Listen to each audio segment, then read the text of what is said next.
Time for another wonderful day of being me, Mr. E. Time to rewatch my most recent video 5 times to hear the sound of my own voice. But first, I think I should check in on the comments of some of my adoring fans. Mr. E, sir, Reginald is spreading Purgator's Skull propaganda again. Oh, what the fuck? Emergency Reginald bookmark, activate. Oh, shit. Here we go again. Seriously, how many times do I gotta teach you this lesson, old man? This obsession, this fixation on the Purgator's Skull, it has to stop. It has to be unhealthy. Maybe I should cut him some slack. It's probably dementia or Alzheimer's or one of those old folks' diseases. There's a good chance I should just be calling in a wellness check. Maybe he's escaped the home.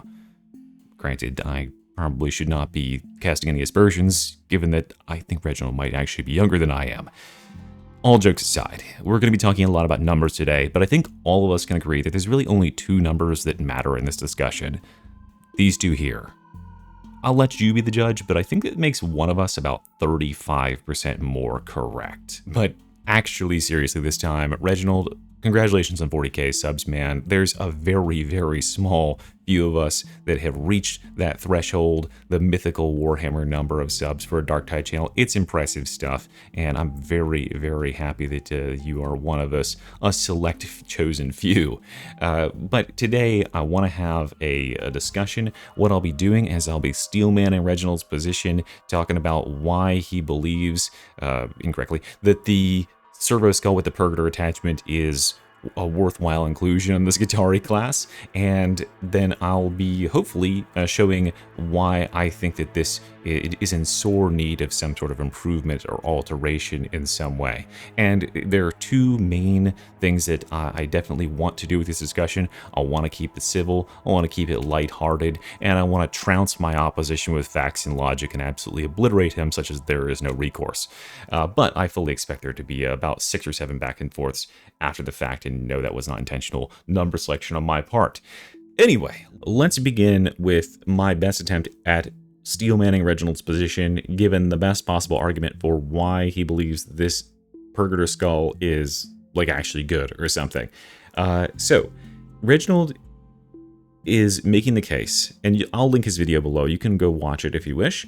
I think you should, in order to get the full dynamic back and forth here. But he's making the case that this skull has a wide area of effect. It can go through walls, and over the course of its roughly, I think it's like 16 or seconds so lifespan, I think it's maybe 18. This thing can actually distribute a good amount of damage, and it provides a good amount of chaff clear, even if it doesn't kill some of the more armored enemies in the game. Fair enough, right? And it can be a good value proposition. It can provide a lot of additional damage into a scenario where the enemies are just are teeming. There's a lot of them, and they're crowding your space, and you want to thin it out, right? So he compares it. There's a couple tests that he does in this video to demonstrate the validity or the worth of various blitzes. The first is this more hypothetical test here, as he calls it. This is a optimal theoretical situation where you got a hyper density of enemies down below, and those enemies are in this pit on Dark Communion, which is pretty infamous for being a kind of fuck you, where the enemies flood in from this one hole or they drop down over here, and you can't really go up there because that's where the bad times live and the twins will ambush you, but you can stay in here and fight. But it's a testament to whether or not you can lock down this area and actually control it and kill the enemies fast enough to not get completely drowned within this tiny cube. So in this sense, it's a pretty reasonable test to lay out, and here is a pretty reasonable array of enemies, although I think it's a little bit light, especially if we're considering that he is probably making an argument from a Havoc perspective. Now, there's one thing that I'll note here, which is we're going to demonstrate these different blitzes. First of all, let me just address the first thing that jumped out to me, which is that if we were like doing any sort of realistic experiment, this is like the worst experiment I've ever seen. This is so unstandardized. It is so like comically biased in terms of just like, why did we throw the immolation grenade into the wall? I mean, he says like, you know, shooting for most density, but is that really the most density? If like literally about half of the AoE, like look at the area of effect should be all the way over here, right? This is how big the circle would be. And this is how much he actually gets to the corner there. So, I mean, just not at all representative of how much this could potentially be killing in the area for the flame grenade. For the toxic grenades, which he follows up with, I don't really know what we're supposed to be demonstrating here, because he ends up throwing multiple of them, which I think kind of defeats the purpose of throwing one in demonstrating the value of one blitz in this situation, which is a thing we'll also come back to in a minute. The next which he demonstrates is the skull and the rocket launcher, and then we demonstrate the skull. You know, rocket launcher, pretty good blitz, right? But then the skull itself in question, where is it? It's up here somewhere. There it is. Okay, so the skull itself does this sort of thing. And this is what we're left with after the skull is dispatched, and then these flame stacks, they trickle down very quickly over time, because flame stacks do not last very long when they're not being actively applied. So this image right here is what I want us to pause and burn into our brains and be left with, because I think this tells us a larger story than is being given credit for. What's in this picture? Bulwark. I think that's a Crusher, Rager, Crusher, Rager. And then there's another Bulwark over here, and maybe it's the boss, I don't know. But yeah, Ragers, Crushers, a Bulwark, they're all left standing, right? So this is what survives the Blitz attack, the Purgator Servo Skull, right? Okay, so in this sense, with this much starting stuff, and ending up with this right here, it looks pretty good, right? It looks pretty good. It cleaned up a lot that could thin the horde out a good bit. The second test, though, I think is where things start to go a little bit awry. And so his second test, he places himself in the pit to fight these enemies mano a mano. Because the real test here would not be how much damage can you deal from an elevated position, because obviously, like, Psyker wins that fight or whatever, right? It wouldn't really matter, because there's no pressure on you to kill these enemies when they're just standing around doing nothing. The real pressure is when you are in the pit and you have to fight. You have to fight for your life, and if you don't kill the enemies fast enough, they'll overwhelm you, etc. But here is the list of enemies that he raises against himself when he's in the pit fighting. And I want you to look at this list and see if you notice anything that's missing. Because I immediately noticed that this list does not represent anywhere near the level of threat that the previous list did. Now, granted, not many people could survive, you know, fighting in this sort of arena, right? This would kind of be intense if it was activated and trying to actively kill you. But this list here notably trims out a lot of the enemies that would have been left over by the skull, by the Purgator Servo Skull. So where are those Ragers? There were 9 Ragers in the first mix. They aren't here. There were like so many Crushers and stuff like that, the 2 bosses, etc. But a lot of this list is Poxwalkers, Groaners, Mobians, Bruisers, the stuff that will easily be cleaned up by pretty much anything, right? These enemies are non-issues in the game these days because there is so much AoE, there's so much chaff removal. So the ability, like the demonstrated ability of any of these blitzes to remove this stuff and leave you with just Maulers and Crushers is unimpressive at its face. I don't think it demonstrates really any value at all. And the other thing that doesn't demonstrate any value is, as I was saying in my last video, Reginald is just too good at this game. He simply does not need the assistance of the Blitz in almost any of these. Now, he's clearly, you know, and I say this, hopefully he is, he's clearly playing below his potential to better demonstrate the Blitz effects here. But Reginald is very easily capable, as would many high-level players be capable of clearing these enemies, which is like 70 or so chaff enemies, then what was it, 2 Crushers and 3 Maulers, right? And 1 boss. And it's the weakest boss in the game. It's not even the Chaos one who could grab you, right? So these enemies are completely non-threats to players who know what they're doing, such to the point where the intended effect of a Blitz is to turn the tides of the combat. It's to dynamically change the encounter for the better immediately, quickly, to better your odds of survival or win the fight outright. And this is not necessary given the circumstances he raised against himself. Most of these enemies would have been killed either way, with or without the blitz. So I just think it's an invalid test on its face, because it's just simply not challenging enough when you could solo all these enemies without using this freaking blitz. Okay, so that's one thing there. The other thing that I'll note here, which we'll be coming back to, we'll come back to a lot of this, is that this situation is not at all realistic for how this would play out in the game. Because practically in the game, yes, he's in the fight, in the pit, he's fighting the fight, but practically these enemies all come in together as one lump, and then they're done. All the enemies you're going to fight in this encounter are here with you right now. And they all came in at the same time and engaged you at the same time. One of the most devastating things that hordes and, the enemies arrayed against you in Darktide do is that they trickle in, they feed into fights. So if you aren't killing at a certain rate, you're going to continually get reinforced until you fall behind the curve and you ultimately get overwhelmed, right? That is the problem with these fights. And so having all the enemies grouped up right away is not indicative of the actual experience, because I mean, yeah, like that's just not where the enemies would be. You would be halfway through this fight, and then another Crusher would come in, and another Mauler, and another boss would show up. That's the reality of fighting a fight like this, and it's not something that is well represented by the test. So that's what I'll say about this test. Let's kind of skip ahead here.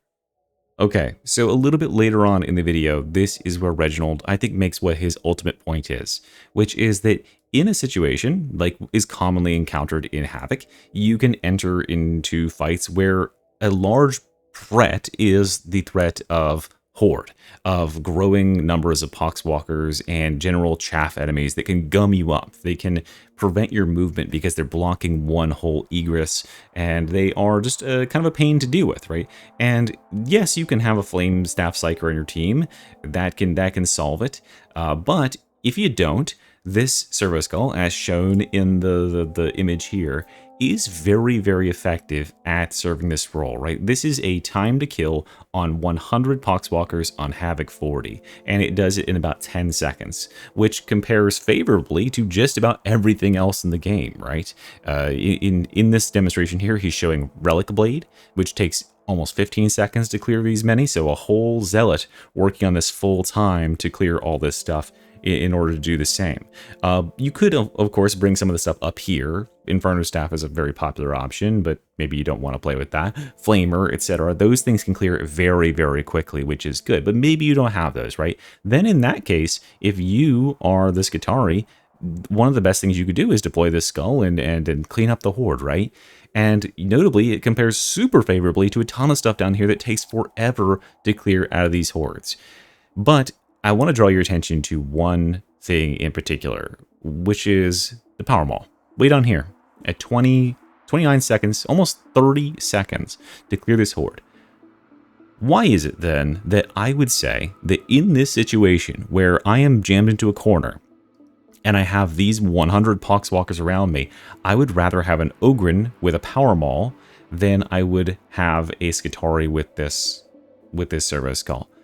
Well, it's because you don't need to kill the Poxwalkers. The Poxwalkers aren't the threat. A test wherein you kill 100 Poxwalkers is a test of what can thoroughly AoE and kill lots of stuff. Great. Sure, the power maul might only kill these enemies 10 at a time or so from the initial blast of the thing, and then it's pretty slow after the fact. But what it does is it clears a ton of space. It knocks the enemies down and it crowd controls them and pushes them away from you so that you can make space and you can move. That is the only function that we need to create with any weapon into a horde. It just needs to be CC'd and knocked back so that you can move, because the danger of horde is not getting hit by the Poxwalkers unless you're an absolute novice to the game. It's by being held in position while the gunners or the trappers or bursters get close to you and do their thing. You need to get the horde out of the fucking way, and that's it. Killing them is not germane to our operation here. And one thing I'll really note about this Servo Skull in this demonstration is that because this takes 10 seconds to have an effect on the Poxwalkers, if you wanted to get through these enemies with the servo skull active for those 10 seconds, it's not happening. You can't get through them at all because they are still a solid wall. They get to live and they get to block your fucking path. They get to be annoying to you and take up your stamina and your time for 10 seconds. And that is the case I will make to you today. It's not about the overall effect of the skull. It is the time that this thing wastes in doing anything. And so now I get to pivot to some of the stuff that I have pre-recorded and show how this thing just completely falls on its face in a very practical way. So like I said, 10 seconds, long time. That can be the difference between life and death, right? And this is something that is super, super weak about the skull. It doesn't affect any change in the short term or even the medium term. Those enemies, when they step into the flames, say you cast it in a hallway like Reginald was showing in that clip, these enemies are going to confront you and they're going to be able to fight you, and they're effectively going to have almost no HP removed from their totals for at least 6 to 8 seconds out of that 10 seconds they live. Only in the last couple of seconds will they start to take any actual damage. So it'll feel like you're fighting them straight up with no assistance for most of that time. And then finally, they'll all mercifully fall down and die. However, if you upgrade the tier of that enemy, if you're not fighting against the actual optimal enemy that's the easiest possible to kill for this weapon, you are going to massively increase the time it takes. If you go to Havoc 40 and you do a Mobian 21st, or even a bruiser, you're talking about 14 seconds to kill them. And then if you go up from there, even on Damnation difficulty, if we're fighting a Rager, it takes a full 16 seconds on Damnation and Auric for the Rager to die. The skull itself only lasts for 16 seconds, so it actually dies to the after effects of the fire. It doesn't even die during the active effect. It is ridiculously long. And these are the sort of enemies that you don't want to still be around, because the longer those enemies are around, they effectively get to play the game for 16 more seconds. If you had another blitz in the game that said, guys, I'll be able to take 50% of the HP of this horde, but in 16 seconds from now, and you had to channel it like a Kamehameha, it would not be a very good blitz, right? It would be really, really bad, especially if you had to fight and engage enemies in one area in order to have it happen. So what I'm saying basically is that the demonstrations we've seen so far about the efficacy of this thing have not at all been representative of what it actually looks like in gameplay, because the effective difference that it makes in real games is next to nothing. Let's look at a gameplay clip here, and this gameplay clip, it features the Flame Skull. Let's check it out. I'm gonna spend grenades here. That sounded a lot like Reginald, and it sounds like he's about to deploy a Purgator Servo Skull. Let's see how it goes. Oh my god, that's a lot of fucking maulers. Okay. There's the Servo Skull deployed. Alright, reload. Oh god, this map always makes you lose frames right here. I just can't look at that hallway. It's crazy, I don't know what it is.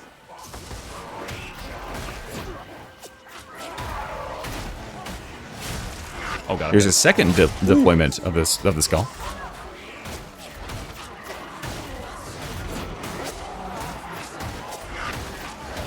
God damn, is this thick enough?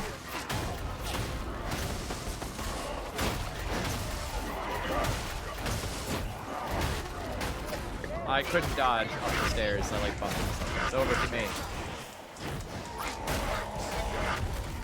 And it doesn't go very well from there, as you might imagine. So, what happened here? The Servo Skull, by the way, did a cumulative 130,000 damage. Now that sounds like a lot, but it's like, you know, only doing about 2,000 damage to 60-some enemies, which is probably roughly how many we encountered there. And let's go back and check the times that different things happened at to explain how time is a massive factor in this. So we can see the first deployment of the skull right here at 25 seconds. You see it right there. This is the first revolution. It's just applying its first flame stack. So here it is at 25 seconds. Now, we can't hold this position because in real games, when you're against a foe that is challenging, when you need a blitz to do something and buy you some time or wipe out some enemies, it needs to happen quickly. But we can't. So we have to fall back from this position. this skull gets to operate in this area and does some flame stacking. However, of course, there's pink in here, but even ignoring the pink on these enemies, at Havoc 40, these Maulers would take less than 40% of their HP with the full potential damage of one of these revolving flame skulls, right? So it's going to take multiple uses to kill them.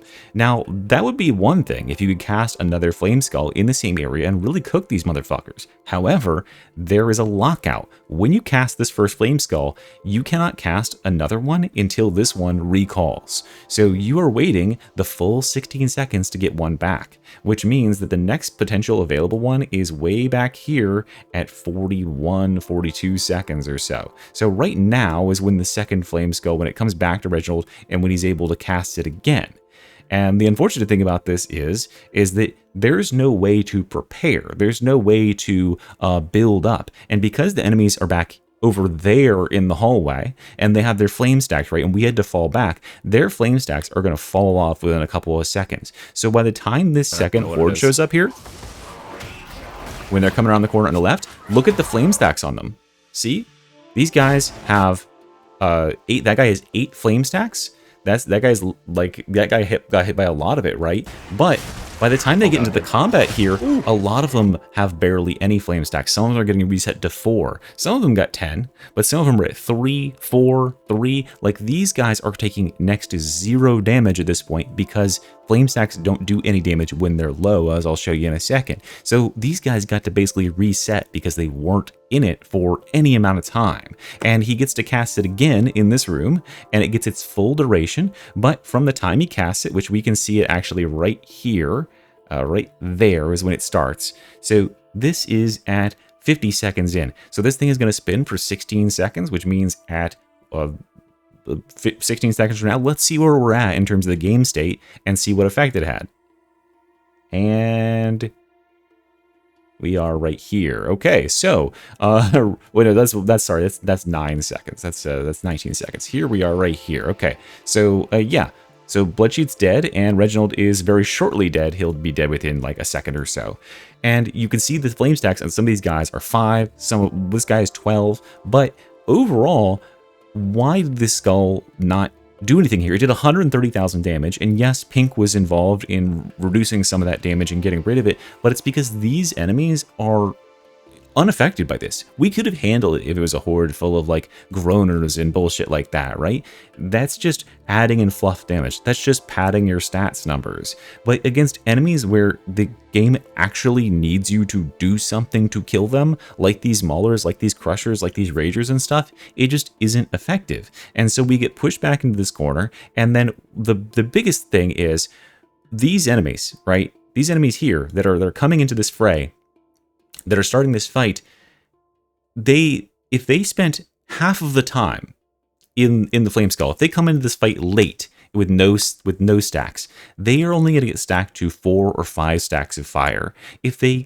leave the fire early and they get cut off, they get out of the range before it stacks up to 10 possible stacks, they are going to take an absolutely minute fraction of the potential damage that they would if this thing could sustain the fire stacks and could get them up to actual numbers like 16 or so. If this thing could stack these fire stacks faster and could guarantee that these enemies would be reaching higher numbers, it would actually be worth something. But the fact that it adds them so slowly and flame stacks are so quick to fall off means that your chances of getting them to any actual critical mass of flame stacks is really, really shitty. And let me show you why that matters, is because, yeah, you didn't think I'd bring out some fucking spreadsheets, but here's our spreadsheets, and here's our joke about cum over here. So we have the damage that is dealt per second by flame stacks here, right? And as this skull goes, it's spinning, and every 2 seconds it does a revolution. So I parse this by 2 seconds, and this is how much damage this skull does to a boss who's standing around.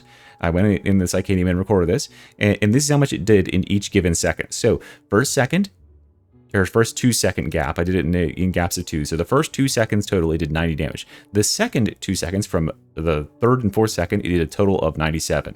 The 5th and 6th second, it did 177, and so on and so forth, right? So these are not cumulative. These are just in that 2-second window. So you see that it takes you a full 10 seconds to really build up to any sort of damage. And I think that this is really telling of like what's being missed out on here. Because yeah, we need to be able to hold in that area for this amount of time. We need to hold in that area for 12 seconds while the flame skull is going to get to anywhere. And the real kicker is over here in the cumulative damage, because this tells the biggest flaw in this whole thing is if you have, for instance, a Rager, right? A Rager on Damnation difficulty, they have 2,500 HP.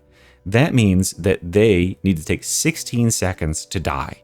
But it's going to take you until roughly 13 seconds to get even halfway to them being dead. So for the first, let's say 10 seconds, you've effectively done nothing to this Rager. He's not staggered, he's had almost none of his health removed, and he's able to do whatever the fuck he wants, because he's just attacking you while being on fire. And then some 8 seconds later, he'll finally die. He'll finally actually go down. And I have the footage that I used to actually parse this out. So check it out right here. This is the Rager, and so he's gonna start having the flame stacks on him, and let's watch.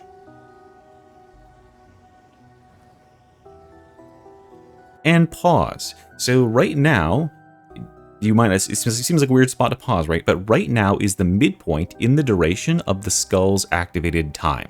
So if the Rager only comes into the skull halfway through its spins, or leaves halfway through its spins, this is the sort of damage you can expect to do, right? This is the level of damage that, comparative to the hole, which the thing will actually kill the Rager, but it takes the full fucking like 16, 20 seconds to do it. This is how much damage you can expect if you're not getting to any amount of stacks. So let's go on a little bit further. And right here is the frame where the Rager passes the halfway HP mark. For some perspective, this is 10 seconds in. We have passed the halfway mark in terms of the Rager's HP at 10 seconds. And then it takes another 6 seconds to actually kill the damn Rager. So in all that time, I would say that the effective, like, scary time for the Rager is when he's at above half HP, right? He's still got over 1,000 HP here. He gets to spend 10 full seconds before he even goes below half, which means you're still having to hit this guy to get rid of him. And then if you wanted the skull actually on its own to kill him, you're waiting a full 16 seconds, the full duration of the skull, more or less, and he has to stay within it to build those stacks. And so that's the flaw here, is that the enemies, they are unperturbed, right? They don't care that they're getting the fire stacks on them, and because they don't care, because they're not slowed down by it at all, they just walk right through it. And if you can't stay in that fight area and fight, they're not going to get sufficient stacks to take any damage, and that's even more obvious on Havoc 40, where the damage numbers are like super inflated, right? Or like the health numbers are super inflated. It just takes far more work to get anything done. And that's why when we talk about like grenades that actually do things, we tend to lean to the rocket launcher and the tox bomb, things that can affect an immediate change. So now let's compare that grenade, which takes 10 seconds to kill groaners, to Chem Bomb, right? We have to compare apples to apples, so we're going to compare this grenade, the Purgator Skull, to similar area denial, low health, low armor enemy removal grenades. So the Tox Bomb and the Immolation Grenade are what we're going to try out here. Let's try it on these enemies here, and I've got their health bars permanently maxed out so they can't die. And yeah, let's go ahead and see how much damage per second they are going to take. So as you can see here, very quickly, these enemies start taking over 100 damage per tick, and they tick 3 times per second. So we're dealing roughly 300 DPS. This full scaling is reached within 2 seconds of the start of the Chem Bomb, and it lingers for, I think it's like a full 3 seconds before it starts to decay after they leave the area. So any enemy, any small groaner enemy that enters into the area is going to die within the first 3 seconds of being in that area of effect. And the same applies to a lot of smaller enemies as well, because this stuff, as I just mentioned, takes only 2 seconds to stack up to the maximum of 6 toxin stacks, and those 6 toxin stacks are applying roughly 100 damage per tick, ticking 3 times per second for a total of 300 DPS. And that means that over the course of the 15-second grenade, we are ending up with 4,500 DPS to anybody in the zone, and that is immediate. That immediately affects a change in what stuff can get through, which is why this is such an effective filter. Enemies can't even make it from one side of the grenade to the other without taking the maximum amount of stacks, and therefore they'll take at least 3 seconds of that lingering effect, which is about 1,000 additional damage. Walking through a flame skull for 2 seconds of exposure to a flame skull will give you 1 revolution of the flame stack, which will do literally single-digit damage. Like, literally single-digit. The most damage you'll take is from the direct impact of the fire from the flamer itself. So transient enemies who are moving through an area, who are pushing on your entrenched position, walking through one of these is absolutely deadly. Walking through a flame skull is like a stroll in the park. It literally doesn't matter at all. Even if you're holding in an area, this is going to have a greater effect because it immediately will remove enemies from the scene. And let's see also how it compares to our zealot friend.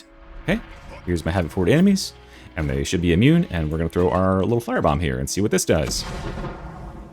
So here, you can see these enemies are being killed next instantly, right? After about 2 seconds or so, you can't quite see it, but it's wiping their entire health bar out in 1 tick. So yeah, these enemies here are dying about after the same amount of time. The ticks are longer, but the hits are a lot harder, and these enemies are ticking for over 200 damage, and they have about 400 HP total on Havoc difficulty, on Havoc 40. So these enemies are dying within 2 or 3 seconds of being exposed to this as well, because this fire that comes from immolation grenades is not a normal fire stack. As you can see, if I spawn on a boss here, we have a chaos spawn. You'll see that the damage is not applied as typical fire stacks where it accrues. It's just the 1 stack of what's called the immolation burn effect, and it just seems to tick randomly on him. But yeah, that level of damage per tick is way better than waiting, as we saw on my graph back here, than waiting how long to get that much damage done, right? We're waiting until the 6th second in order to do just 264 damage. These grenades are doing 264 damage in the 1st second and immediately wiping out tons of lower tier trash. So even at low tiers, this is like just completely inferior. And if you take a look at the numbers overall that these things are going to do, the Chem Bomb is way up here, right? It's way, way up here in terms of the damage. It immediately starts doing damage, cumulative damage over time. Its bars are way, way higher in terms of its damage per second, like starting off. And on average, it's like over this across the course of the whole thing. It's going to end up having a higher cumulative damage as well. And yeah, so I mean, affecting an immediate change is a really big deal here, and that's not, I'm not done yet, right? Because now we got to talk about the Skitarii himself and why this is a bad choice in the Skitarii. So I think that the most important thing to realize about the Skitarii class and about taking an ability like this Purgatus Skull is that it is completely optional. This is not akin to other classes where you must take a blitz to advance. This class has the option of saving the talent point and spending it elsewhere and not taking the skull. Now, the skull is a great investment currently, but because it is actually an option to take every aura, every ability, every blitz with this class, every keystone, you have an opportunity cost for every single selection, not just the additional selection of the Purgatus Skull. So I would already recommend taking the baseline skull. I think it is a very, very solid election for one of your final talent points. And then I would recommend taking New Spheric Command on most builds. I would recommend taking Medicae Service Skull. But your last point in any given build, if you are contemplating taking Purgatus Service Skull, look around the tree, and let's just quickly look at this tree, which is just completely hypothetical that I threw together. Let's look at this tree and outline what could I potentially have instead of this skull that might provide me a little bit of additional damage in, a few fights per game. I could have elite kills restoring 15% toughness over 3 seconds. I could gain this superior defense engrams, gaining toughness damage over time. I could get this massive improvement in my damage reduction. I could even come up here and I could get damage, toughness damage restored over 5 seconds on a 10-second cooldown.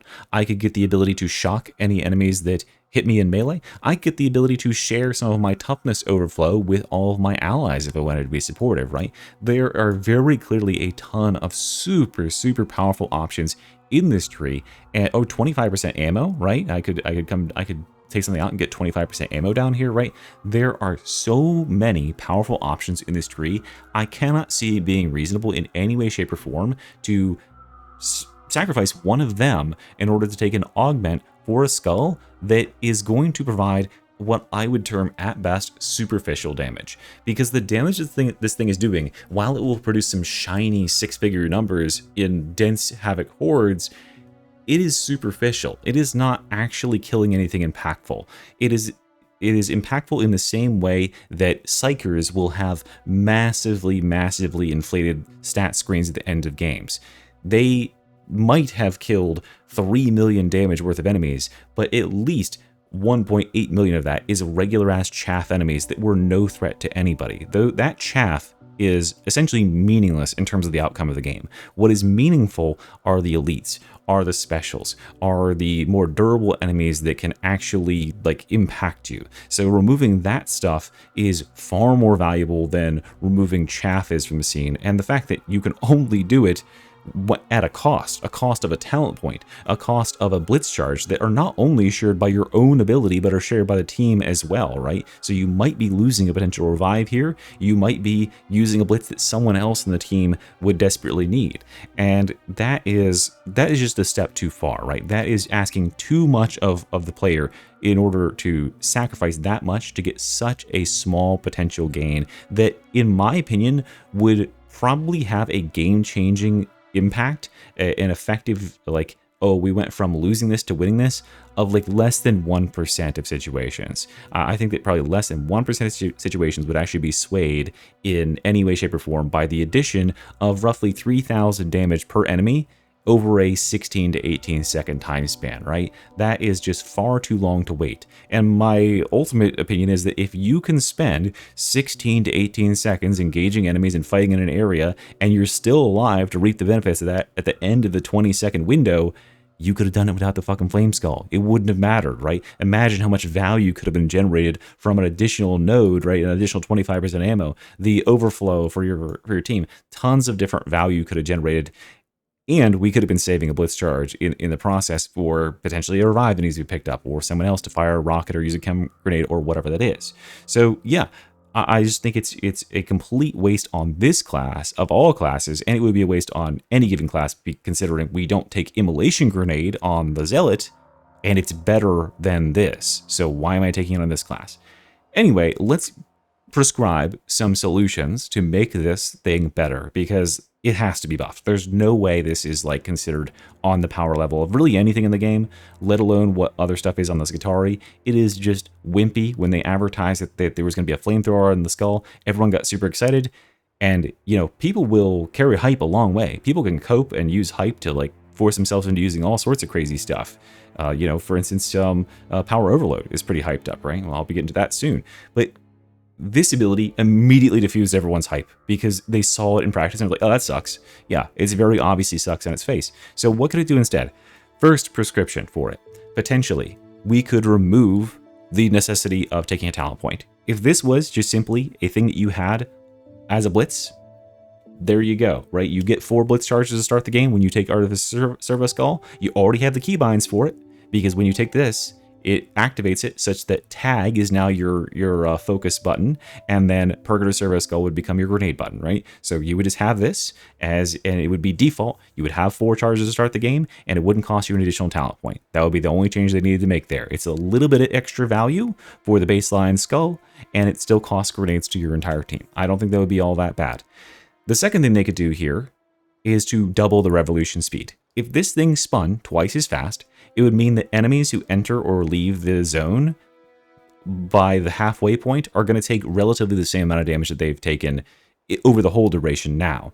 And if enemies are able to spend the entire duration in this zone, if they're able to survive or you're able to hold them there for the full 16 seconds of revolutions, well, then they're actually going to be maxed out on stacks. They will have the theoretical cap of 16 or 17 fire stacks, and that would actually do a considerable amount of damage, because as you saw in the graphs a second ago, this scaling goes up. It goes up. So we're here. What if, because this is where it turns off right here at the 16th revolution. So what if we continue to go up in terms of damage all the way up until 18 seconds, right? We could trend this damage much higher, and your cumulative damage would soar as a result. And so that would definitely boost the efficacy of this ability if we could actually max out fire stacks with it. The third thing, and I think they should do, and this is probably a tandem one, there's probably some combination here. I think that first of these third things is that this needs to be recastable during its duration. Having two, I know it doesn't make any sense because you only have one skull, right? But being unable to recast this due to a miscast or to have it doubly inundate the same area if you wanted to is a very, very big shortcoming of this ability, because any other blitz ability in the game, like rocket launcher, like chem grenade, right? If you shoot a rocket or throw a chem grenade or throw an immolation grenade and it's in an incorrect spot, or another horde of enemies shows up immediately from the other direction, you can simply turn and use another charge, expending a resource in order to do that immediately. For this ability and this ability alone, you have a 15, 16 second cooldown where you cannot do that. You are locked out, and so if your skull is allocated in a useless position, you're fucked. You're waiting until that shit is done to get the recharge back and use it again, which is likely going to be the death of you if you can't wipe out the stuff behind you. So giving it the ability to just be used again, or even like recall it and use it again if you hold on the button. I don't know how you do it, but I think just using it, being able to have multiple of these out at the same time would be a very good buff. Additionally to that, because I don't think that's all that powerful, additionally, this should have suppressive flame effects. They should remove the suppressive flame effects from the Psyker's Flame Staff because that's stupid, but it would be perfectly applicable to something like this, because this is, on its face, not controlling any enemies. It takes far too long to actually get the enemies dead, so they get to do whatever they want. But if this was given the panic fire effects that the Purgatus staff has, where enemies start to flail around, like because their skin has soul blaze on it, instead of actually attempting to attack you, especially for ranged enemies, especially with the range this has, that would be very nice in terms of a quality of life buff that could make this feel a little bit safer to fight around. It would actually feed into the dynamic here where it would stall enemies a little bit longer. It'd be easier to survive in the area, and therefore the flame stacks would go higher. So some combination of those recommendations there would be my opinion on how this thing should be tweaked, but I think we can all suffice to say that I have proven my point here today, and most people agree this thing sucks and want it to be better. But anyway, guys, thank you very much for watching. I'll see you in the next one. Mr. Riata here. Bye-bye.